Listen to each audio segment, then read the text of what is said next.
आदाब, मैं हूं इरफान शेख और आप देख रहे हैं जय हिंद जनाब। जो मुल्क अपने शहीदों, जाबाजों, गाजियों, दिलेरों और वीर सपूतों से प्यार करता है, उस मुल्क को किसी महाज पर शिकस्त नहीं दी जा सकती। इसी जज्बे से हौसला पाकर हर हिंदुस्तानी अपने मादरे वतन पर कुर्बान होना फख्र समझता है।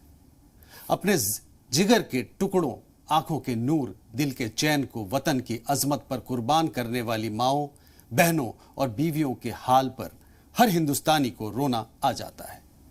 हिंदुस्तानी परचम में लिपटी जवानों की लाशें पूरे मुल्क को रुला जाती है और यह पैगाम दे जाती है कि वतन से वफा और मोहब्बत का रिश्ता खून के रिश्ते से भी बड़ा होता है। शहीद की मां जब तक जिंदा रहती है, बेटे की यादें उसे सताती रहती है। शहीद का बाप कहता है कि मेरे बेटे ने कुर्बानी देकर मेरा सीना चौड़ा कर दिया। शहीद का भाई कहता है कि मैं भी उसी की तरह वतन पर कुर्बान होना चाहता हूं। शहीद की बेवा हर वक्त यही नोहा पढ़ा करती है कि तेरे बिना जिंदगी का मतलब क्या। शहीद के बच्चे कदम कदम पर यतीमी का एहसास करते हैं। ऐसे माहौल में तो समाज को, सिस्टम को, सरकार को शहीद के गमज़ादा कुनबे के साथ खड़े होना चाहिए। उन्हें इस बात का एहसास नहीं होने देना चाहिए कि वह अकेले है। लेकिन इसे जमाने की तंग नजरी नहीं तो और क्या कहेंगे कि शहीद के घर वालों को अपने जवान बेटे की शहादत पर फख्र के बजाय आंसू मिलते हैं, नाउम्मीदी मिलती है, वादा खिलाफी मिलती है, दफ्तरों के चक्कर में दर बदर की ठोकरें मिलती हैं। आज बात उत्तर प्रदेश की राजधानी लखनऊ के रहने वाले शौर्य चक्र विजेता शहीद विवेक सक्सेना की। शहीद का खानदान देश के हुक्मरानों से बेटे की शहादत के बदले मिलने वाले एहजाज के लिए 18 साल से सरकारी दफ्तरों के चक्कर काटने पर मजबूर हैं। 18 साल पहले वतन पर अपनी जान निछावर कर देने वाले विवेक सक्सेना की मां की जिंदगी अब सरकारी दफ्तरों के कागजों में उलझ कर रह गई है। उनकी लाख कोशिशों के बावजूद भी उनको उनका हक नहीं मिल पा रहा है, जिससे तंग आकर उन्होंने बेटे को मिले सारे सम्मान वापस लौटाने का फैसला किया है। देखिए ये रिपोर्ट, फिर बातचीत करेंगे।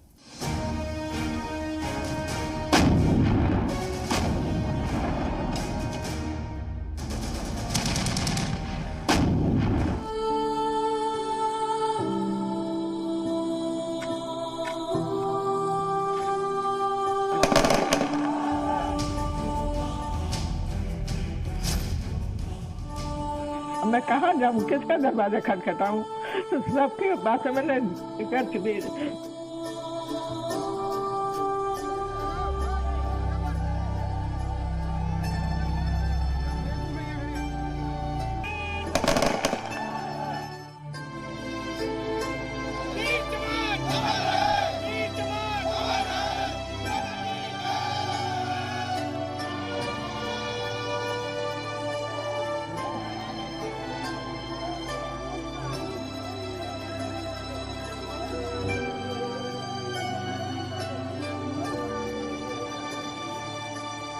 आज तक किसी ने हमसे पूछा भी नहीं आकर के कि कैसे हो, कैसे नहीं हो। तो अब हम क्या, किसके पास जाएं दुहाई लेके अपनी। हमें 18 साल पहले अपने लाल को खो चुकी मां बेटे की तस्वीर को निहारते हुए उसकी बहादुरी के किस्से सुनाती है। किस्से सुनाते सुनाते मां की आंखों से आंसू छलक आते हैं। बेटे की याद के साथ साथ सरकारी सिस्टम की बेहिसी से अब इस मां की जिंदगी सरकारी दफ्तरों और कागजी दावों में उलझ के रह गई है। 2 जनवरी सन 2003 में मणिपुर में दहशतगर्दों की घुसपैठ के खिलाफ फौज ने ऑपरेशन ज्वाला चलाया। 7 दिन तक चले इस ऑपरेशन के दौरान 8 जनवरी 2003 को rocket launcher M80 Chinese missile हमले की जद में आकर विवेक सक्सेना शहीद हो गया।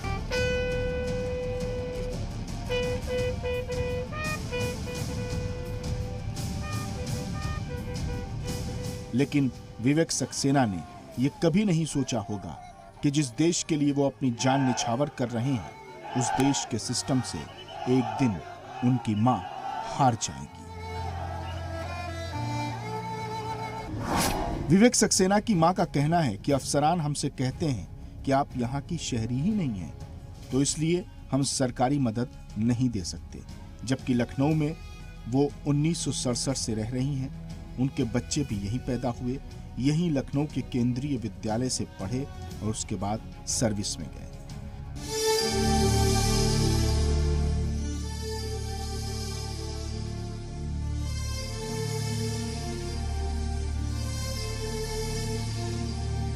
विवेक सक्सेना की शहादत के बाद उनका जश्न खाकी लखनऊ में ही आया और यहीं आखिरी रस्मात अदा की गई।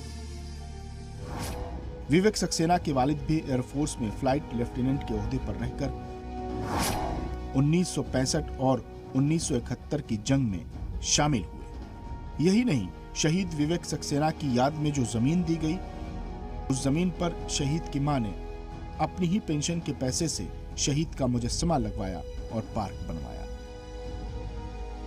सरकार ने मेडल दिया, उसको सम्मान करने, बहादुरी के लिए सम्मान किया गया। तो शौर्य चक्र, पुलिस मेडल दोनों दिए उन्होंने पुरस्कार में। और उसी समय वायदे किए थे कि हम तुम्हारे साथ हैं, परेशान मत होना। आज तक किसी ने हमसे पूछा भी नहीं आकर के कि कैसे हो कैसे नहीं हो। तो अब हम क्या किसके पास जाएं दुहाई लेके अपनी। हमें तो अब तहसील में ही तो हम दे सकते हैं कि हमारे क्या ना उसके मेडल का सम्मान करिए। मेरे पति भी उसका सम्मान के लिए घूमते रहे, तहसील के चक्कर काटते रहे, ऑफिस में दफ्तरों में, किसी ने कोई नहीं सुना। वो भी 18 में शहीद मतलब चल बसे। मेरे पतिदेव भी इसी में थे, उन्होंने 65 की भी लड़ाई लड़ी, 71 की भी लड़ाई लड़ी। विवेक सक्सेना के शहीद होने के बाद से घर वाले लगातार 18 वर्षों से सरकारी दफ्तरों के चक्कर लगा रहे हैं, लेकिन उनको सिर्फ वादों और दिलासों के सिवा कुछ हाथ नहीं लगता।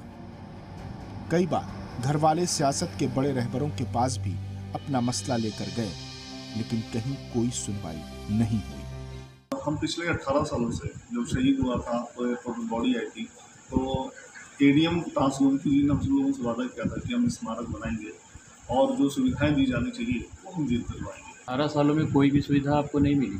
जी हमने अपनी दरकार सब जगह लगा चुके, इवन राष्ट्रपति तक तो पत्र जा चुका है। राष्ट्रपति ने भी बीएसएफ से पूछा कि क्या क्या सुविधाएं मिली हैं इनको, वो हमें बताएं। उसके बाद भी उन्होंने केवल हमें यही दिया कि हमने जो अपने बीएसएफ के जो थे वो हमने दे दी, उसके अलावा इन्होंने हमें कुछ नहीं दिया।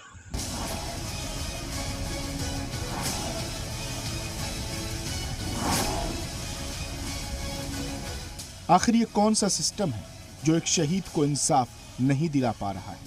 ऐसा कैसे हो सकता है कि जिस बेटे ने वतन के लिए कुर्बानी दी है, आज उस लाल के ही खानदान को उत्तर प्रदेश का शहरी नहीं माना जा रहा है? और हैरत की बात है कि लगातार 18 साल से वादे पर वादे किए जा रहे हैं, लेकिन मसले का हल निकालने के लिए कोई आगे नहीं आ रहा है। जाना पसंद करेंगे, मतलब जब सम्मान ही नहीं देना है तो फिर क्या मतलब है जाके। अगर मैं भी शहीद हो जाऊं आगे जाके तो फिर यही चीज़ रिपीट होनी है, तो फिर कोई मतलब नहीं बनता ना आर्मी में जाके। जब बाकी लोगों को भी नहीं मिल रहा है या सब इसी तरह स्ट्रगल कर रहे हैं या कोई नहीं बोल पा रहा है जैसे हम बोल पा रहे हैं, तो कोई मतलब नहीं बनता। तो सरकार से क्या कहना चाहती हो तुम अपने उससे? अगर हम सब वोट दे रहे हैं तो एटलीस्ट उन्हें पूरा वो लेना चाहिए कि वो सारे काम सही से करें। इस तरह हरकत नहीं करनी चाहिए कि सब पीपल स्ट्रगल करते जा रहे हो और आप सिर्फ पैसा कमा रहे हो, सिर्फ अपना इनकम देखे जा रहे हो, एंजॉय कर रहे हो उन सब से।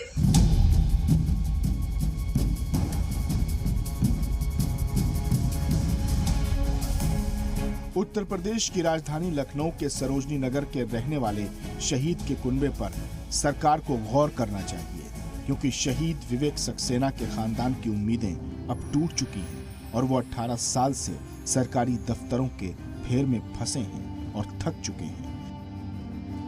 अब उन्होंने फैसला किया है कि वो विवेक सक्सेना को मिले सारे एजाजात सरकार को लौटा देंगे। अगर ऐसा हुआ तो ये हमारे लिए, समाज के लिए, सिस्टम के लिए, सरकार के लिए शर्म की बात होगी।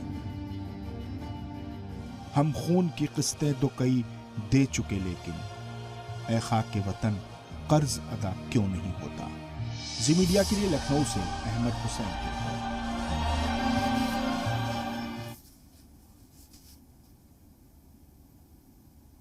शहीद विवेक सक्सेना साहब को मैं सैल्यूट करता हूं, हमारे पूरे टीम की तरफ से मैं दोबारा सैल्यूट करता हूं। आज इसी मुद्दे पे बात करने के लिए हमारे साथ मौजूद हैं अनीता अग्रवाल जी, लीडर हैं बीजेपी के। हमारे साथ मौजूद हैं पीके सहगल साहब जो कि डिफेंस एक्सपर्ट हैं, और हमारे साथ मौजूद हैं प्रियंका राणा, सोशल एक्टिविस्ट, और हमारे साथ मौजूद हैं अहमद हुसैन, हमारे कॉरेस्पॉन्डेंट हैं लखनऊ से। शहीद विवेक सक्सेना साहब के माताजी और उनके भाई रंजीत सक्सेना हमारे साथ मौजूद है।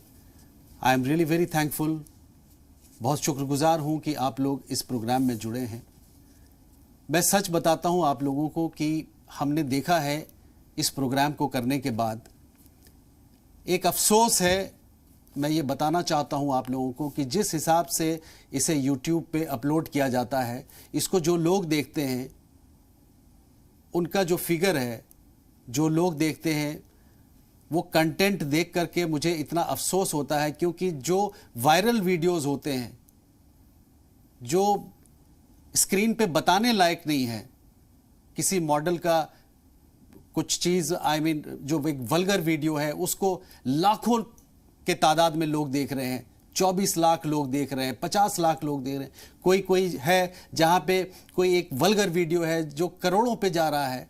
उस मुल्क का क्या होगा जहाँ पे जो रियलिस्टिक चीज़ें हैं, जो ग्राउंड से जुड़ी हुई चीज़ें हैं, जो वतन से जुड़ी हुई चीज़ें, उसको देखने वाला इतने कम लोग हैं। अगर हमारे ऐसे लोग होंगे तो आपको क्या लगता है कि हमारे जो रूलर्स होंगे हमें कैसे लोग मिलेंगे? हमें श्री रामचंद्र जैसे राजा मिलेंगे रूल करने के लिए?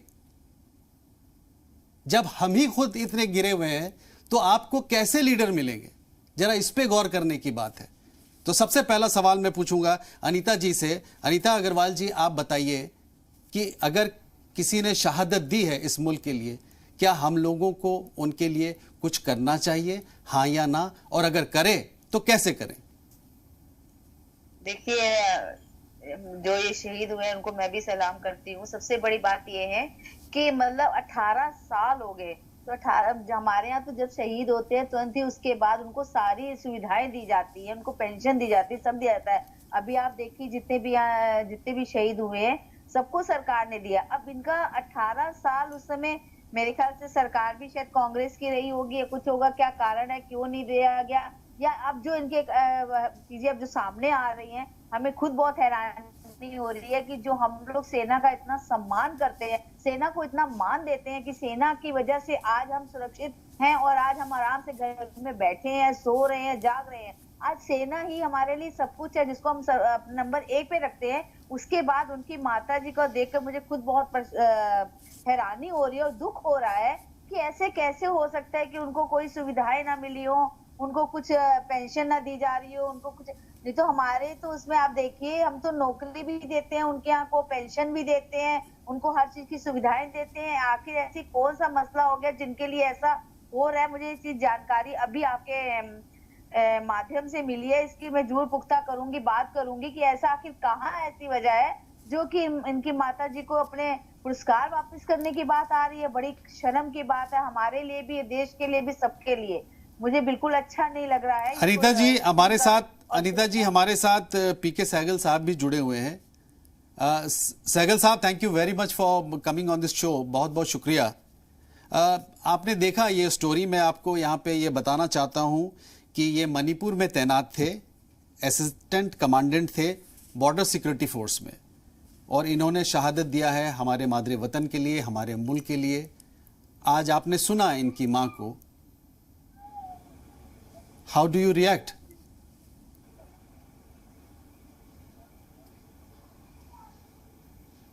आपका वॉल्यूम चला गया। सहगल साहब, क्या आप सुन पा रहे हैं मुझे? आपका क्वेश्चन तो नहीं मैंने सुना, लेकिन मैं जवाब दे देता हूँ। जी बताएं। पहली बात है, मैं जी सलाम को सलाम करना चाहता हूँ कि इतना इम्पोर्टेंट इशू आपने रेज किया है। वास्तव में 1965 के लोगों को 1971 को 1999 में अटल बिहारी वाजपेयी की सरकार थी, उनको भी अभी तक जो प्रोमिसेस किए गए थे सेंट्रल गवर्नमेंट से, स्टेट गवर्नमेंट से, कुछ नहीं मिला। वो भी पिलर टू पोस्ट भाग रहे हैं, उसी माफी के जैसे विवेक सक्सेना के माँ बाप भाग रहे हैं। बड़े शर्म की बात है कि जो ऑर्गेनाइजेशंस हैं, जो सिक्योरिटी फोर्सेस हैं, जो देश की एकता और अखंडता, इसके आबरू और छवि के लिए अपनी जान 24/7 365 डेज कुर्बान करने के लिए तैयार रहते हैं, आप उन्हीं को लेट डाउन करते हो। Public memory is very short, unfortunately government memory is even worse. बड़ा लाजमी है कि जब भी कोई शहीद होता है जो देश के लिए अपनी कुर्बानी देता है, तो उस समय टाइम बाउंड सिस्टम होने चाहिए। सेंट्रल गवर्नमेंट को मॉनिटर करना चाहिए कि with in matter of 30 days जो भी उनको भुगतान करना है वो हुआ है, और अगर नहीं होता तो somebody has to be held accountable। किसी को अकाउंटेबल आज तक नहीं दिया, no head has rolled। Similarly, there is a failure of the central government, there is a failure of the state government, there is also the failure of the civil society। तो civil society को भी ध्यान रखना चाहिए कि ऐसे लोगों को उनका जो प्रोमिसेस है उनको सब कुछ मिले, उनका हर प्रकार से हाथ थामा जाए। It's also a failure to some extent of the armed forces themselves, क्योंकि उनको भी जितने शहीद होते हैं उनकी लिस्ट उनके पास होना चाहिए। उनको भी यकीन करना चाहिए कि उनको वो सारी चीजें दी जा रही हैं जो जिसके वो हकदार हैं। पीके सहगल साहब 20-25 साल उसको पेंशन नहीं मिलती, जी उसको हेल्थ केयर का कार्ड नहीं मिलता, उसको कैंटीन कार्ड नहीं मिलता, उसको तमाम फैसिलिटीज जो उसको ऑथराइज हैं वो फैसिलिटीज भी उसको नहीं मिलती, because she does not know whom to contact. Sehgal sahab, अफसर की बीवी है, बहुत सारे हमारे जवान हैं जिनकी बीवियां अनपढ़ हैं, they don't even know whom to go to. इसलिए somebody has to be nominated, somebody has to be held accountable। unless you hold accountable, इस माफी की घटनाएं एक बार नहीं बार बार होती जाएगी। ये कहना कि कांग्रेस की सरकार थी, आई वांट टू से कि 1999 के कारगिल के समय बीजेपी की सरकार थी, और 80 से 90% लोगों को जो सुविधाएं प्रॉमिस की गई थी आज तक नहीं दी गई। Who is accountable for this? So हर सरकार, चाहे वो बीजेपी की है चाहे कांग्रेस की है, बिकॉज इट्स अ रवैया, इट्स अ एटीट्यूड। हमारा एटीट्यूड डेफिशिएंट है। Absolutely I agree with you Sehgal sahab. मेरे साथ सोशल एक्टिविस्ट प्रियंका जुड़ी हुई है। प्रियंका, आपने देखा ये, आपने सब कुछ ये सुना, it's a very pathetic situation, और मेरा ये मानना है कि ये बॉर्डर सिक्योरिटी फोर्स में थे। पूरे हिंदुस्तान बॉर्डर सिक्योरिटी फोर्स को ये कहना कि किसी एक स्टेट की रिस्पॉन्सिबिलिटी है, I absolutely do not agree. आपको क्या लगता है कि कैसे कमी रह गई और हम लोग सेंसिटाइज क्यों नहीं हो पाए अभी तक?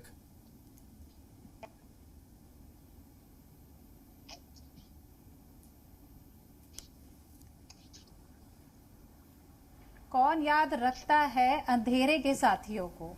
कौन याद रखता है अंधेरे के साथियों को? सवेरा होते ही चिराग बुझा देते हैं लोग। और हमारी सरकार जो अपने आप को राष्ट्रवादी सरकार कहती है, बाकी सरकारों की तो छोड़ दीजिए, अभी अनीता जी बोल रही थी कांग्रेस की सरकार से कंपेयर करना, और वो भी ऐसे सेंसिटिव मुद्दे पर जो शहीद हमारे देश के लिए लड़ जाते हैं। आप सोच सकते हैं उसकी माँ दर दर भटक रही है। ये शर्मिंदा कर देने वाली है हमारे देश के हर एक नागरिक को, और राष्ट्रवादी सरकार होने के नाते उनको तो और ज्यादा शर्मिंदा होना चाहिए, क्योंकि वो हमेशा ये कहते हैं कि हम लोग देश के शहीदों के लिए सबसे ज्यादा काम करते हैं, हमेशा इतना हाईलाइट करते हैं, इतना ज्यादा एडवर्टाइजमेंट करते हैं, और ऐसे समय पर आप 18 साल से जो परिवार भटक रहा है उसको आप न्याय नहीं दिलवा पा रहे हैं, और उस पर भी आज अपने आप को डिफेंड करके ये कह रहे हैं कि उसकी सरकार में क्या हुआ था, पिछली सरकारों में जो हुआ, लेकिन आज तो मैं क्षमा मांगती हूँ उस माँ से कि हम लोगों ने ऐसी सरकारों को वोट दिया कि जो शहीद हमारे बच्चों के लिए दिन रात बॉर्डर पे जागते हैं, काम करते हैं, शहीद हो जाते हैं, हम उनके लिए भी कुछ नहीं कर पाते हैं, और ऐसे लोगों को हम वोट देते हैं जो सत्ता में जाकर के इन शहीदों को भूल जाते हैं। और हम लोग भी आज चैनल के माध्यम से मुझे पता चला, ना जाने कैसे इस तरह की चीजें होती हैं, क्योंकि हम लोगों को तो यहाँ पता चलता है कि शहीदों के लिए बहुत काम हो रहा है, जिस तरह से बताया अभी अनीता जी भी बोल रही थी, हम तो नौकरी भी दे देते हैं, हम तो पेंशन देते हैं, हम ये सब कर देते हैं। आज वही माँ सारे मेडल, सारे अवार्ड्स वापस करने के लिए मजबूर हो गई है। आज मैंने सुना उनकी शायद बहन थी जो इतना परेशान होकर के, इतना दिल दुखी हो जाता है, ऐसे शहीद के परिवार इतना दुखी है कि वो सरकारों से दुखी होकर के ये कह रहा है कि हम लोग को कुछ नहीं कर पा रहे हैं, हमारा कोई सुध लेने के लिए नहीं है और हम लोग सारे अवार्ड वापस कर रहे हैं। तो कैसे है सैनिक प्रियंका जी होता है, उसकी भी रेस्पॉन्सिबिलिटी होती है। प्रियंका जी आप just hold on for a moment. Ahmar Hussain हमारे साथ जुड़े हुए हैं। अहमर, आपने इस रिपोर्ट को किया, आप उन परिवार वालों से मिले, आपका फर्स्ट हैंड क्या रिएक्शन है, आपको क्या सुनने को मिला और क्या चाह रहे हैं वो लोग और कैसे, how can we help them?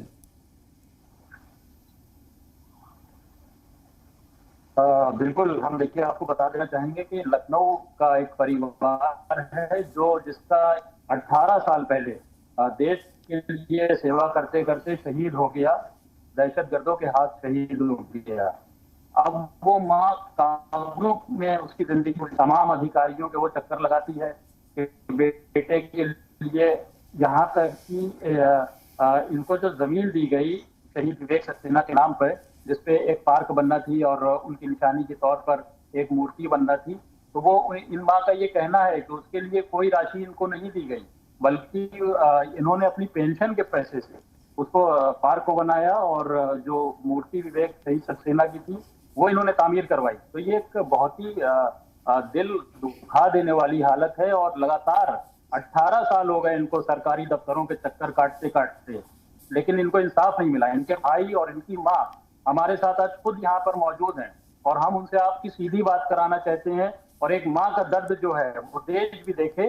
18 साल से माँ दर बदर भटक रही है। आप हमारी बात कराएं और आप हमारी बात कराएं। शहीद विवेक सक्सेना के मेडल, हाथों में शहीद विवेक सक्सेना के मेडल लिए हुए हैं और एक उनका जो एक बेटे का चेहरा है वो उनकी आंखों में है, और लेकिन अब वो उस मेडल को वो वापस कर देना चाहती हैं। क्यों वापस कर देना चाहती हैं, उनसे सीधे जानना चाहेंगे। आप मेरी बात कराएं। ये बताइए माता जी, क्यों आप इन मेडल को वापस कर देना चाहती हैं और 18 साल से क्या परेशानी आपके साथ आ रही है? इस मेडल के लिए मैं सम्मान के लिए दर दर भटक रही हूँ और फाइल देती हूँ, वो तहसीलदार रख लेते हैं और ऊपर तक नहीं पहुँच जाते, उसे छुपा करके रखने से हमसे कहते हैं सही हम दे देंगे, तुम साथ रखिए। हर बार हर महीने जाती हूँ मैं, तो कितने सालों से चक्कर काट रही हूँ, फंस गई अब, और अभी भी यही साहस देते हैं कि हम तुम्हारा काम कर देंगे। जब हमने कहा मेडल हम वापस करेंगे, तब इन्होंने मेडल की थोड़ा सा मुद्रा आगे को कागज बढ़ाए, उसमें लिखते हैं कि हम यहाँ के निवासी नहीं हैं, तुम्हें कैसे मिलेगा, ये सब कुछ हमको नहीं मिल सकता है, आप कहीं भी चले जाइए। यह हमें जवाब दिया इन्होंने।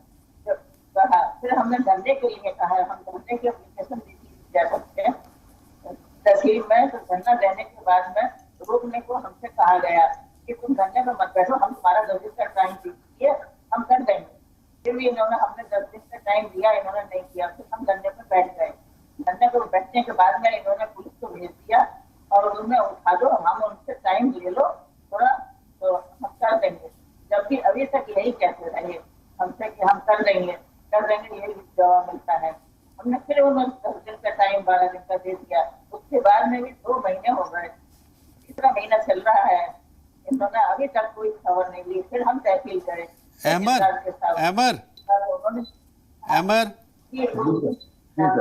मैं ये सवाल पूछना चाहता हूँ माता जी से। सबसे पहले तो माता जी का मैं चरण स्पर्श करता हूँ और ये पूछना चाहता हूँ कि हमारे रक्षा मंत्री हैं राजनाथ सिंह साहब और वो लखनऊ से आते हैं, लखनऊ को रिप्रेजेंट करते हैं, क्या उन्होंने कोशिश की कि राजनाथ सिंह साहब से वो मिलें, मुलाकात करें और अपनी बातों को उन तक रखें? बिल्कुल सर, हम सीधे माता जी से हम रुख करेंगे और जानने की कोशिश करेंगे। लखनऊ से रक्षा मंत्री राजनाथ सिंह भी आते हैं और वो लखनऊ के सांसद भी रहे हैं। क्या आपने उनसे कभी संपर्क करने की कोशिश की और कोई आपको मदद मिली किसी तरीके से? ये सब कार्यक्रम था मोहल्ला और मैंने ख्याल इनॉग्रेशन सुना था, तो सर वैसे उनको इन्वाइट नहीं करता, तो मोहल्ला सांसद जी भी थे, मोहल्ला के पर्सन सिक्योरिटी दोनों थे, तो उन्होंने हमने और 4 डीजी थे उत्तर प्रदेश के, सीआरपीएफ के, बीएसएफ के, सबके सामने हमने पत्र दिए हैं। उसके बाद भी नहीं हुआ। इससे बड़ी दुख की बात क्या होगी कि इतने बड़े बड़े लोग होने के बाद भी ना हो। और हम ज्यादा भटके तो कुछ नहीं कर सकते। प्रोसेसिंग को भी हमने दिया था, ऐसा नहीं है, राज्यपाल को भी दिया, सबको दिया, लेकिन कोई मतलब वो नहीं निकला। आपके पिताजी भी देश सेवा में थे, दूसरे भाई भी हैं, कैसा लगता है जब आपके साथ 18 साल पहले? अब उसको लगता है कि पिताजी ने फौज में लड़ाई लड़ी और अभी भाई है उसको भी मेडल मिले हैं, ऐसा नहीं है, लेकिन अब हम सोच रहे हैं कि उसको भी मेडल मिलने के लिए कितना दौड़ना पड़ेगा। जो एक भाई के लिए हम दौड़ रहे हैं, वो विंग कमांडर है, उसको 2 मेडल मिले हैं, वो भी हमें लगता है कि वो एप्लीकेशन में बोला भेजी थी कि आप एप्लीकेशन मैंने कहा यार जो हम ही निवासी नहीं है तो कितने निवासी है। तो यह परेशानी है इस शहीद के परिवार की कि इनको उत्तर प्रदेश का जो इनकी एक नेशनलिटी जो बताते हैं कि ये अमर एक छोटा सा ब्रेक ले रहे हैं। ब्रेक से पहले एक सवाल ले रहे हैं, शाहबाज कुछ पूछना चाह रहे हैं। मैं ब्रेक पर जाने से पहले अनीता जी से कहना चाहूंगा। अनीता जी, अब तो आपने सुन लिया, यहाँ पर हम पॉलिटिक्स करने नहीं बैठे हैं, एक सेंसिटिव इशू है और बीएसएफ के अंदर जो जवान जाता है वो किसी एक प्रदेश को रिप्रेजेंट नहीं करता, वो हिंदुस्तान को रिप्रेजेंट करता है। आपने सुन भी लिया है यहाँ पर कि सब लोगों के पास गए हैं, और अगर कोई शहीद की मां अगर इस तरह से बैठती है, धरने पर बैठना उसको पड़ जाए, तो ये हम सब के लिए शर्म की बात है। मैं सिर्फ एक किसी पॉलिटिकल पार्टी को रिप्रेजेंट नहीं कर रहा हूं कि किसी के ऊपर इल्जाम लगाया जाए, मैं ये समझने की कोशिश कर रहा हूं। अनीता अग्रवाल जी ने जब शुरुआत में उनसे सवाल किया गया तो उन्होंने जवाब दिया कि कांग्रेस की कोई खामी रही होगी। मैं कहता हूं कि ठीक है, कांग्रेस की खामी रही होगी। 7 साल से मैडम आपकी सरकार है, बीजेपी की सरकार स्टेट में भी है और देश के अंदर भी है। पिछले 7 सालों के अंदर कितने लोगों को यहाँ पर जो परेशानियां उनकी दूर की गई है, और खासतौर पर ये तो पूरा मामला लखनऊ का ही है। देखिए, तो आपकी आवाज पूरी क्लियर नहीं आ रही, लेकिन मैं जितना समझ पा रही तो मैं बताऊंगी। मैं ये कहना चाहती हूँ कि विवेक श्रीवास्तव जी के यहाँ अगर पॉसिबल हो सके तो मेरा नंबर दे दीजिए, जितनी मदद मेरी तरफ से हो सकेगी मैं सरकार की ओर से करवाऊंगी और कहूंगी। और सबसे बड़ी बात है कुछ मतलब अभी देखिए मैडम, ये आश्वासन तो बहुत बार मिल चुका है सबको, बच्चों को। अनीता अग्रवाल जी, ये आश्वासन बहुत बार मिल चुका है। 18 साल एक बहुत लंबा अरसा होता है मैडम। 18 साल से उन लोगों को उनका हक नहीं मिल पाया है। वो लोग धरने पर बैठने को मजबूर हो गए हैं, उनकी माता जी को अपने मेडल्स लौटाने को मजबूर हो गई हैं बावजूद उसका, और उन लोगों ने राज्यपाल तक को मेमोरेंडम सौंपा है। मैडम, आप क्या बात कर रही हैं? देखिए, मैं 1 मिनट बात सुनिए। मैं कोई इसमें राजनीति नहीं करना चाहती हूँ। मैंने कहा मेरे से जितनी मदद हो पाएगी सरकार तक बात पहुंचाने की मैं पूरी करूंगी। जो भी इससे सबसे बड़ी बात यह है कि अभी देखिए पुलवामा के जितना भी हुआ है, जिसमें सब लोगों को नौकरियां भी दी गई है, पेंशन भी दी गई, सब कुछ दिया गया। फिर ये कैसे छूट गए मैडम? फिर ये कैसे छूट गए हैं? ये शहीद की माँ बैठी, इन्होंने अपने शौहर को भी खोया है, अपने बच्चों को भी खोया है। यही तो कह रही हूँ कि मैं देखेंगे आखिर कौन सी वजह से उनको क्यों नहीं मिल पा रहा, क्या कारण है, ये पता तो करें, कम से कम देखे तो सही। अभी आप देखिए, पहले भी एक बार आपके ऐसी कोई हुआ था, आगरा की कोई महिला थी, तो उनको मुख्यमंत्री से मिलवाया भी गया था, कहा भी गया था, तो शायद उसके बाद उन्होंने मुझे फोन भी किया था, आप ही ने द्वारा नंबर दिया गया था उनको, तो उनकी हमने जितनी मदद उनको मुख्यमंत्री से मिलवाया था, बात कराई थी, उसके बाद उनका संपर्क हमसे नहीं हुआ। उनके बाद क्या बात हुई, उन्होंने हमें संपर्क भी नहीं किया, लेकिन हमने उनके साथ पूरी कोशिश की। और आप मैं इनकी पूरी कोशिश करूंगी। मैं आपसे यही कह रही हूँ कि मैं अपनी तरफ से पूरी कोशिश करूंगी। मैं भारतीय जनता पार्टी की बहुत पुरानी कार्यकर्ता हूँ, मेरे भी लिंक ऊपर राजनाथ सिंह सबसे हैं। मैं बात करूंगी आखिर ऐसी कौन सी वजह है जो इनको नहीं मिल पा रहा। हमारे लखनऊ की निवासी है, वो माता जी हमारे साथ इस वक्त मौजूद है, आप उनसे भी पूछ सकती है, उनसे समझ सकती है। अहमद हुसैन हमारे साथ जुड़े हुए हैं। अहमद, जरा हमारी बात कराइएगा उन माता जी से और जो भाई बैठे हुए हैं, क्योंकि हम चाहते हैं कि इस पूरे मामले का अभी सॉल्यूशन निकाला जाए, क्योंकि हम आगे के लिए नहीं छोड़ना चाहते हैं मुद्दा बिल्कुल भी। अहमद, बिल्कुल आप बात कराएं। बिल्कुल, हम आपकी सीधे तो विवेक सक्सेना शहीद के जो भाई हैं हमारे साथ हैं, हम उनसे पूरा मामला जानने की कोशिश करेंगे कि आखिर क्या परेशानी आ रही है जो 18 साल लग गए, इनको इंसाफ नहीं मिल पाया। वजह क्या है पता तो चल लीजिए, किस वजह से नहीं हो पा रहा, आपको इंसाफ आ रहा है? सबसे बड़ी प्रॉब्लम तो ये है कि अर्धसैनिक बल का अगर हम कोई एप्लीकेशन अगर डालते भी हैं तो शासन क्या करता है, सैनिक कल्याण बोर्ड को भेजता है, और सैनिक कल्याण बोर्ड स्पष्ट लिख के देता है कि जल थल वायु के अलावा हम कोई काम नहीं करते। तो समस्या ये थी कि पहले जो यूनिट्स थी वो सब बॉर्डर पे हार्ड एरिया होता है, उनका दिक्कतें आती है। और इनके कोई आसपास कोई ऐसी चीज है जैसे कि आर्मी और एयरफोर्स है, फिर क्या है कि आसपास बड़ी चीज है, तो हर बटालियन का सुविधाएं मिल जाती है। और सैनिक कल्याण बोर्ड होता है एक एप्लीकेशन जैसी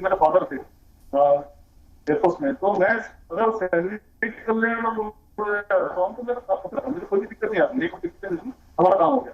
लेकिन तो वहां पे काम होना मना कर दे रहे तो वो सिविल में क्या, अब वो हम कई बार लेटर लेंगे 4-5 साल में, तो उन्होंने बार-बार रिफ्यूज करने के बाद हमको उन्होंने बोला हम डीएम साहब को अप्रोच किए, तो फिर डीएम साहब के गवर्नमेंट का सेक्रेटरी को हमने सारी समस्या है, उन्होंने इनिशिएटिव लिया, तो उन्होंने कहा कि ये काम करने हैं, लेकिन सरकार बदल के वास्ते फिर वही हम गवर्नमेंट की दिक्कतें हैं, स्मारक आवंटित हो गई। और सबसे बड़ी दिक्कत ये है कि हमारा जो जियो जिस तरह से लगा हुआ है, ये आचार संहिता के यहाँ के निवासी नहीं लिख के दे देते हैं, और जबकि एरिया प्रशासन ने स्पष्ट लिखा है कि राज्य संहिता 2006 के अनुसार जो पहले हैं उनको ये सब चीजें मान्य हो जाएंगी, जो जहाँ पे ग्राम सभा का व्यक्ति माना है, लेकिन 2006 के, लेकिन जब भी ये लेटर ऑफ से आते हैं तो ये राज्य संहिता की डेट नहीं लाएंगे, ये मूल निवासी। तो हम देखिए आपको सीधी बात करा रहे थे, 3 सरकारें बदल चुकी हैं, 3 सरकारें। पहले मायावती के जमाने में विवेक सक्सेना शहीद हुए, तमाम तरीके की बातें हुई, फिर अखिलेश यादव की सरकार आई, उसमें भी कोई काम नहीं बना। अब यहाँ पर योगी आदित्यनाथ की सरकार। पीके सहगल साहब, आपने ये सुना आर्मी, नेवी, एयरफोर्स में जब लोग शहादत देते हैं तो बहुत ही प्रोएक्टिव होकर के उन्हें वो मदद मिल जाती है, उनके सैक्रिफाइस को रिकॉग्नाइज भी किया जाता है, उन्हें वो मदद भी मिलती है। आपको क्या लगता है, जहां तक सवाल है बॉर्डर सिक्योरिटी फोर्स का, उनको क्यों नहीं मदद मिलती है? अगर मिलनी चाहिए तो कैसे रिजॉल्व किया जाए इसको? जिसमें बीएसएफ भी शामिल है, सीआरपीएफ भी, ये सारी होम मिनिस्ट्री के नीचे है, ना कि डिफेंस मिनिस्ट्री के। लेकिन जो राजनाथ सिंह थे, अभी डिफेंस मिनिस्टर से पहले होम मिनिस्टर थे, उन्होंने बहुत बड़े पैमाने पर इन लोगों के वेलफेयर के लिए कार्रवाई की। अगर ये परिवार जो है राजनाथ सिंह जी को मिले तो 100% इनकी जो डिफिकल्टी है सॉर्ट आउट हो जाएगी। He is a very very good man. Second thing, वहाँ का जो एमएलए है और एमपी है उसको भी क्वेश्चन करना चाहिए, why it has not been done. वहाँ के जो कलेक्टर हैं, डिप्टी कमिश्नर है, मैजिस्ट्रेट है, they should be held accountable, bureaucrats should be held accountable. एक टाइम बाउंड पॉलिसी होनी चाहिए स्टेट गवर्नमेंट की। अगर योगी जी आज ये प्रोग्राम देख रहे हैं तो मैं उनसे दरखास्त करता हूँ कि with in the next 24 hours वो तमाम इनको सही सहूलतें दी जाएं जो इनको प्रॉमिस की थी, और 18 साल में जो नहीं हुआ, इसके पीछे जितने भी ओहदेदार हैं उनके खिलाफ कड़ी से कड़ी कार्रवाई की जाए। दूसरा, जहां तक आर्म फोर्सेस का ताल्लुक है, आर्मी नेवी एयरफोर्स के ऑफिसर्स और उनकी रेजिमेंट जो हैं वो खुद उसको मॉनिटर करती हैं, खुद उनके घर जाती हैं। अगर गवर्नमेंट उनको कुछ नहीं करती, स्टेट गवर्नमेंट कुछ नहीं करती, तो उनकी जो रेजिमेंट्स हैं उन बच्चों को अपना लेती हैं और उनको हर प्रकार से सुविधाएं देती हैं, शिक्षा देती हैं, सब कुछ देती हैं till the time they settle down in life. इसी माफी का आई एम श्योर बीएसएफ में भी और सीआरपीएफ में भी इस माफी की ट्रेडिशंस होंगी। लेकिन उसके अलावा बड़ा लाजमी है, बीएसएफ उनको नौकरी नहीं दे सकता, सीआरपीएफ नौकरी नहीं दे सकता। सेंट्रल गवर्नमेंट या स्टेट गवर्नमेंट कहती है आपके बच्चों को हम नौकरी देंगे, आपके बच्चों को हम शिक्षा देंगे, आपको हम घर देंगे और आपको हर प्रकार की सुविधाएं देंगे till such time the children are matured and settled in life. लेकिन असलियत यह है कि उनको कुछ भी नहीं मिलता। इसी माफिक बहुत सारे केसेस सहगल साहब, मैं आपको ये बताना चाह रहा हूं कि यहां पे राजनाथ सिंह साहब का जो नाम लिया गया वो डेलिबरेटली लिया गया। ये बिल्कुल पता है कि ये होम मिनिस्ट्री के अंडर में है, बाकी चीजें डिफेंस मिनिस्ट्री के अंडर में है, लेकिन ये बात इसलिए उनका नाम डेलिबरेटली लिया गया क्योंकि हमें यह मालूम है कि राजनाथ सिंह साहब का और होम मिनिस्टर सिंह साहब का, अमित शाह साहब का कोऑर्डिनेशन काफी स्ट्रांग है और अच्छा है। तो अगर हम लोग मिल करके, या जो सोशल एक्टिविस्ट हैं, जो बीजेपी के लीडर हैं, वो लोग मिल के अगर कोऑर्डिनेट करके राजनाथ सिंह तक अगर पहुंचते हैं फाइल लेकर के, जैसे आपने बहुत अच्छा मेंशन किया कि अगर योगी आदित्यनाथ जी इसको देख रहे होंगे तो immediately I believe with in 24 hours या 48 आवर्स में ये रिजॉल्व हो जाएगा इशू। तो मेरा ये मानना है कि अगर कोशिश की जाए आपके तरफ से, क्योंकि you have a great background और आप एक डिफेंस की चीज़ों को बहुत अच्छी तरीके से समझते हैं, तो आप एक ब्रिज का काम अगर करेंगे तो we will be really obliged, we will be really thankful to you. जो हम कर सकते हैं हम तो जरूर करेंगे। अनीता जी वहां बैठी हैं, बीजेपी की रिप्रेजेंटेटिव है, she should make make it certain that within the next 48 hours this issue is resolved. Otherwise, she should give up BJP. There's no point being part of a party and say that I've been a famous कार्यकर्ता of the party. अगर आप यकीन नहीं कर सकते कि sensitivity दिखाई जाए, कंपैशन दिखाई जाए, एक किस्म से उन लोगों को जो देश की एकता और अखंडता के लिए सब कुछ करते हैं, उनकी रक्षा की जाए, उनका हाथ ना थामे, तो बहुत ही बड़ा अफसोस है। मुझे बड़ा खुशी है कि आपके चैनल ने इस इशू को उठाया है और इसमें इतने शायद लोग नहीं देख रहे होंगे। सोशल मीडिया में थर्ड रेट प्रोग्राम होते हैं, उसमें थाउजेंड्स ऑफ व्यूअर्स होते हैं, इसमें पता नहीं कितने व्यूअर्स होंगे, लेकिन बड़ा लाजमी है कि ऐसे प्रोग्राम जो है बार बार रिपीट किए जाएं जब तक सरकारों को फोर्स नहीं किया जाए to act in very strong manners. अब ये अक्सर देखा गया है कि सहगल साहब, यहाँ पे जो आप बात कर रहे हैं, हम लोगों ने देखा है, इट्स अ पब्लिक ऑब्जर्वेशन, कि जहाँ पे दारू सेल किया जाता है, जहाँ पे अल्कोहल बिक रहा होता है, वहाँ पे लाइन बहुत लंबी होती है। और लॉकडाउन के बाद जब शॉप्स को खोला गया, वाइन शॉप्स को खोला गया, तो वहाँ पे ये देखा गया कि 7-7, 8-8 किलोमीटर तक लाइनें होती है। दूध के डेयरी के बाहर में इतनी लंबी लाइन नहीं होती है। दूध पी करके बच्चा का जान बचता है, और जो लोग शराब पीते हैं, शराब पी के वो मौत के मुंह में चले जाते हैं। तो ये कितने लोग देख रहे हैं वो मैटर नहीं करता है, लेकिन कितने क्वालिटी लोग देखते हैं वो बहुत मैटर करता है। मैं प्रियंका राणा जी के पास आना चाहूँगा। प्रियंका राणा जी, आप एक सोशल एक्टिविस्ट हैं। मैं आपसे एक एश्योरेंस चाहता हूँ कि शायद आप अगर बात करेंगे राजनाथ सिंह जी से तो भी कुछ असर होगा। क्या आप बात करेंगी? क्या आप प्रॉमिस करते हैं? क्या आप एश्योर करते हैं हमें? बिल्कुल, हमारे से तो जितना हो सकेगा। और मैं तो खुद कह रही हूँ कि एक नागरिक होने के नाते हम लोग शर्मिंदा है कि हमारे होते हुए जिनके लिए हमारे जो जवान हैं वो शहीद हो जाते हैं हमारे ही फ्यूचर के लिए, हमारे ही बच्चों के लिए, और हम लोग कुछ नहीं कर पाते हैं और वो दर बदर भटकते हैं। और वो भी डिजिटल इंडिया, जिसके लिए आज हम कहते हैं कि डिजिटल इंडिया को हम प्रमोट करते हैं और सब कुछ ऑनलाइन अवेलेबल है, आज वो माँ दर दर भटक रही है, और वो भी कोरोना काल में, और 18 साल हो गए हैं। तो इससे ज्यादा दुखद बात तो कोई हो ही नहीं सकती है। और ये तब तक नहीं सुधर सकता, ये सिर्फ एक शहीद की बात नहीं है, ये सभी के लिए है। और जब तक ये सिस्टम, ये जो सड़ा गला सिस्टम जो है, ये नहीं सुधरेगा, चाहे कितनी भी सरकारें आ जाएं, 18 साल हो चुके हैं और पता नहीं कितने साल और लगेंगे। अगर ये सिस्टम ऐसे ही चलता रहा तो कभी भी किसी भी शहीद को न्याय नहीं मिल पाएगा, उनके परिवार ऐसे ही भटकते रहेंगे। तो मुझे लगता है कि रूट ग्राउंड लेवल पे इस पे काम होना चाहिए। और अनीता जी जो बोल रही हैं कि मिलवाएंगे, मिलवाने से काम नहीं होता है, क्योंकि मैं as a social activist ground level पे बहुत काम करते हैं, फाइलें जाती रहती हैं, कई सालों से हम बहुत सारी चीजों पे काम कर रहे हैं, इतने लेटर्स, इतने सब कुछ हम लोग ने मोटी मोटी फाइल बना करके दे चुके हैं, आज तक उस पर कोई एक्शन नहीं हुआ, सिर्फ आश्वासन मिलता है।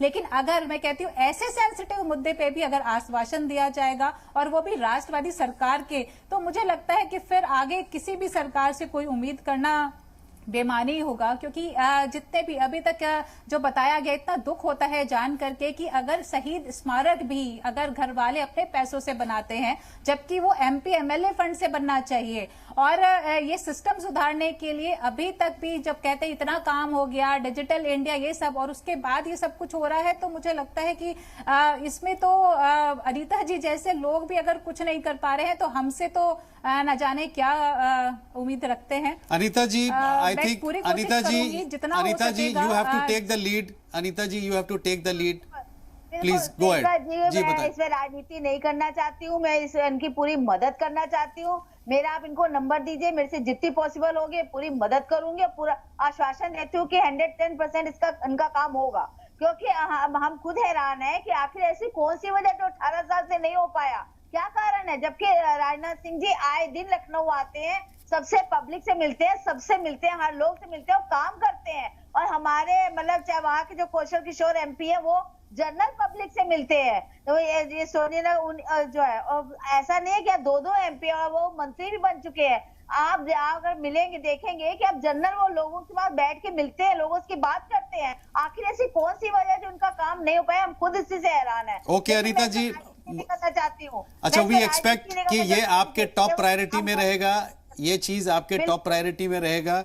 और भर का काम है जी, इस इशू को बहुत सीरियसली डिस्कस किया गया और क्योंकि राजनाथ सिंह साहब लोकसभा के मेंबर ऑफ पार्लियामेंट हैं, लखनऊ को रिप्रेजेंट करते हैं, तो मैं ये चाहूँगा कि अहमर जो हमारे कॉरेस्पॉन्डेंट हैं वो कोऑर्डिनेट करें, वो इस फाइल को लेकर के, उनके ब्रदर को लेकर के खुद चीफ मिनिस्टर्स ऑफिस जाएं, वहाँ पे भी बात करें और राजनाथ सिंह साहब से भी वो बात करें फ़ोन लाइन पे, और ये कोऑर्डिनेट करें कि जब वो लखनऊ आते हैं इनके फैमिली मेंबर्स को लेकर वो खुद जाएं। Ahmar, can you hear me? क्या आप सुन पा रहे हैं? आवाज आ रही है अहमर? जी सर। हाँ, तो ये इसको एक आप असाइनमेंट के रूप में ले लें। It's an assignment for you कि आप इनके ब्रदर को लेकर के, रंजीत सक्सेना साहब को लेकर के आप चीफ मिनिस्टर ऑफिस जाएंगे और आप उसमें लिखेंगे रेफरेंस पॉइंट, इनका नाम Ranjit Saxena, family of victim assistant commandant BSF, आप उसको लेकर के जाएंगे चिट्ठी को, और आप योगी आदित्यनाथ साहब से मिलेंगे और आप बात भी करेंगे राजनाथ सिंह साहब से जब वो लखनऊ जाते हैं। Please take this as your assignment. Sehgal sahab, मुझे ऐसा लगता है कि आप भी कोऑर्डिनेट करेंगे, और प्रियंका राणा सोशल एक्टिविस्ट हैं आप, अगर आप भी अगर बात करेंगे तो मुझे ऐसा लगता है कि कहीं ना कहीं ये जल्द से जल्द रिजॉल्व होगा। इसको रिजॉल्व करने का सबसे बढ़िया तरीका है बिल्कुल, और मुझे कि अमर जी, जो है सहगल साहब बोलिए। डायरेक्टर जनरल बीएसएफ से मिले। डायरेक्टर जनरल बीएसएफ जो है उनका फर्ज बनता है कि उनके नीचे जो आदमी शहीद हुआ है उसको हर प्रकार की सुविधा मिले जो गवर्नमेंट ने प्रॉमिस किया है। डायरेक्टर जनरल बीएसएफ का डायरेक्ट एक्सेस है होम मिनिस्टर के पास में, and the entire thing can be resolved overnight. इसलिए बड़ा इंपॉर्टेंट है। डायरेक्टर जनरल बीएसएफ, इनके जो कमांडेंट थे उस बटालियन के, वो कमांडेंट क्या कर रहे हैं? All of them have failed this individual Vivek Saxena, और सारे के सारे अकाउंटेबल है, सारे के सारे रिस्पॉन्सिबल है फॉर दिस फेलियर। साथ ही साथ मैं दोबारा कहता हूं, unless and until action is taken, exemplary punishment is given to those who have failed and those who continue to fail on a daily basis, कोई सेंसिटिविटी नहीं है, कोई अकाउंटेबिलिटी नहीं है, उनको कार्रवाई नहीं की उनके अगेंस्ट, तो इस माफी की घटनाएं जो है एवरी डे होती रहेंगी। आपको याद होगा कि 1999 जो कारगिल युद्ध था, कारगिल युद्ध के मार्टियर्स की फैमिलीज को कहा था आपको बॉम्बे में फ्लैट मिलेंगे, एक को भी आज तक फ्लैट नहीं मिला। उस बिल्डिंग का क्या हुआ आप सब जानते हैं क्या हुआ। Not a single person, not a single widow got any flat. बहुत सारे विडोज को कहा गया था और फैमिली को कहा गया था आपको पेट्रोल पंप मिलेंगे, आपको गैस एजेंसीज मिलेंगी। सहगल साहब, ये देखा गया है कि ड्यूरिंग कारगिल ऑपरेशंस, उसके बाद जितनी शहादतें हुई थी, उसके बाद पेट्रोल पंप बांटने की बात हुई थी, तो एक मेगा हाइप मिला था मीडिया में, लेकिन हमें अफसोस है कि फॉलो अप नहीं हो पाया। बाकी लोग जो शहीद हुए उसको दोबारा कहीं दिखाया नहीं गया। हमारी ये कोशिश थी, हमने अपने टीम मेंबर्स के साथ जी सलाम में बातचीत की, हमने कहा कि ये प्रोग्राम करते हैं, जय हिंद जनाब, सबने बहुत अप्रिशिएट किया। तो मेरा ये मानना था, मेरा ये एजम्पशन था कि कुछ एपिसोड्स हम करेंगे, ज़्यादा से ज़्यादा 6 महीने करेंगे, उस ज़्यादा से ज़्यादा हुआ तो 1 साल करेंगे, उसके बाद सभी चीज़ें रिजॉल्व हो जाएगा। क्योंकि मुझे खुद ये इंप्रेशन था कि सब कुछ बहुत अच्छा हो रहा है और सबका ख्याल रखा जा रहा है, लेकिन जब हम लोगों ने, हमारी टीम ने रिसर्च करना स्टार्ट किया तो हर स्टेट से, सभी जगह से, अलग अलग जगह से ऐसी केसेस आ रहे हैं कि मैं आपको बता नहीं सकता। I am really so hurt, deeply hurt ये स्थिति देख करके, कि मुझे ऐसा लगता है कि ये जो प्रोग्राम है इसको लगातार चलाना पड़ेगा। हो सकता है 3 साल चलाना पड़े, हो सकता है 4 साल चलाना पड़े, हो सकता है 5 साल चलाना पड़े। इतने सारे इश्यूज और इतने सारे प्रॉब्लम्स है कि सिर्फ एक एपिसोड में या एक हफ्ते में या एक महीने में ये नहीं हो सकता है। It's a huge problem. ये शहबाज कुछ कहना चाह रहे हैं? बिल्कुल सहगल सर, मैं आपसे एक चीज़ समझना चाह रहा हूं। जो ये इश्यू आया है उसमें मैंने अभी तक जो समझ पा रहा हूं कि जो बाकी की फोर्सेज हैं उनके लिए अलग से है और बीएसएफ के लिए अलग से है।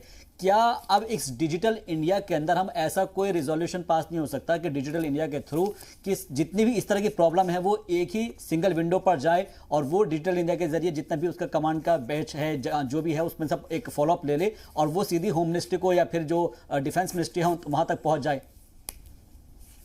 ये बहुत ही अच्छा आइडिया आपने दिया है।